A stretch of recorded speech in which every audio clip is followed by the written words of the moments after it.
As economic instability grows, people will be losing their jobs, their careers and their homes. It is already happening in so many places. You will see more social disorder, particularly in large and expanding cities, but also in rural areas as local economies begin to collapse. You will see these things, and if you are unprepared, they will be overwhelming to you, and there will be little you can do eventually to prepare for them.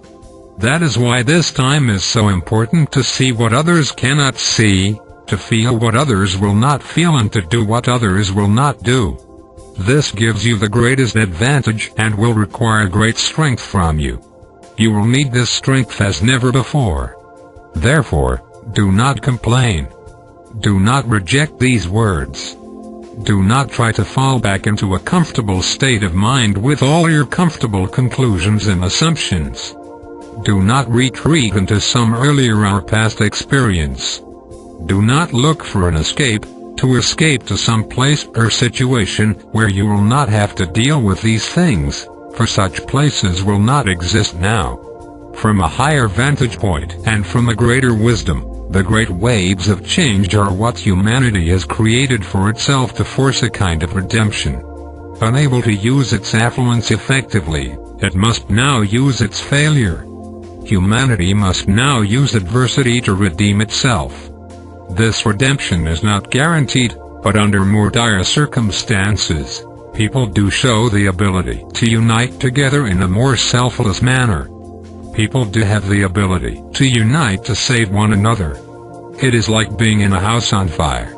Everyone must pitch in or the house is lost. Everyone must participate or people are lost. It is like being on a ship that is slowly sinking.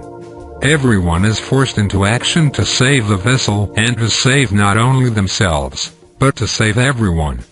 The great waves of change will require this kind of selfless action increasingly, and for those who can cultivate this selfless approach to life, they will be in a position to lead others, to help others, to rescue others and to empower others. Those who are worshipped and idolized today may be replaced by a whole different set of leaders whose skills and whose compassion raise them above everyone else. Those who are glamorous, those who are famous, those who are beautiful, those who are charming, what will they offer to a world in decline? Their chances are no better than the average person, and in some cases much worse. This will require a different kind of strength from people. A core strength, the strength of knowledge. This will require greater integrity, greater wisdom and greater cooperation, the real merits and the real abilities of the human family. In affluence, people are dissolute, but in adversity, people can do magnificent things. Just taking care of your family, becoming a leader in your family, setting the vision, taking the steps and being unwilling to give up your responsibilities because of the desires or preferences of others, this represents a greatness in you. Do not shrink from this, or you will shrink from the very circumstances that you have come into the world to serve, and you will put your family in jeopardy as a result. You cannot save humanity. You cannot save the world. You cannot save your nation. You cannot save your city or your town. But you must save those who are close to you, and you must save those amongst your neighbors who are most vulnerable and who will be most greatly endangered by the circumstances to come. There will have to be much sharing and much cooperation. There will have to be much public service. There will have to be a great restraint of violence and self-destructive behavior. The circumstances will require this. Many people will be at great risk. The very old, the very young, the disabled and the handicapped.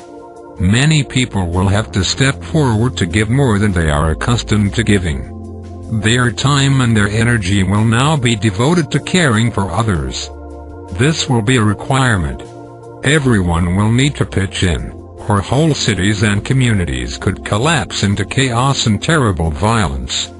Starvation could occur even in the wealthiest places as food distribution is disrupted. The situation is terrible, horrible or redemptive, depending on how you look at it, depending on which state of mind you are functioning from. If you are functioning from your personal mind, then everything will look terrible, and you will want to deny it and dismiss it. If you cannot dismiss it, you will want to blame others for it and try to run away and fight and be someplace to hide. However, from the greater state of mind of knowledge, you recognize that the great waves were coming all along, that you have a role to play and that you must become very strong now, very compassionate and very forgiving. That is why taking the steps to knowledge is so important. It will secure your well-being and the well-being of your family and others whom you care for. Knowledge is not merely to have a high spiritual experience. Your very survival will depend upon it now, and your ability to be of service to others, for the needs of people will be far greater in the near future than they are today. Your spirituality will be about caring for people, feeding people, serving people and taking care of the world around you. That will be your gift to God. That will be your service in the world. That will be what will reunite you with knowledge within yourself and make you whole and complete.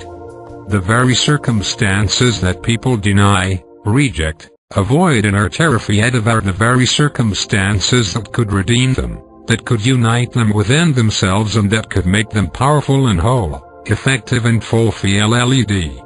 If humanity cannot learn from its successes, then it must learn from its failures. If humanity cannot unite in its wealth, then it must unite in the loss of its wealth. For in a world of decline, wealth will be lost. Ultimately, wealth is tied to resources in the world. As resources decline, wealth will decline. A few may hold on to great wealth, but they will be extremely vulnerable as others turn against them. Where will they run and hide? They will live like slaves, like prisoners. They will be unable to go out in public, unable to show their faces, surrounded by guards. That will be their tragedy. This is the world you have come to serve. Gain the strength beyond fear and preference. Gain the greater strength of knowledge, which is clear, objective and compassionate. Become a student of knowledge. Receive God's blessing and God's preparation. Look ahead, not trying to understand everything or to resolve everything, but to take the steps you must take. Ask yourself, what must I do now in order to prepare myself and my family? Already there are things you know you must do. Perhaps you have known them for some time. You must do them now. Do the things you know you must do today, and tomorrow you will know other things that you must do. If you do them, you will know more things that you must do. It is by doing that you gain greater clarity. Completing the tasks you know you must do shows you the other tasks that must be completed. The pathway opens up before you. You cannot hold yourself back and see it all. There is no guarantee of success in life. There is no assurance that everything you do will work out perfectly. You do not get to see the pathway and then decide if you want to take the journey. You must take the journey to see the pathway. Knowledge within you knows what must be done. It knows how to respond to the world far beyond what your intellect is capable of. Yet even your intellect will have to be brought into great service here, working together with knowledge, uniting you within yourself, bringing all of your assets and your gained wisdom to bear. To know what to do beyond what you are doing now, you will have to complete what you are doing now, and then the next steps will appear. This is how the journey is revealed. And this is the journey that you must take.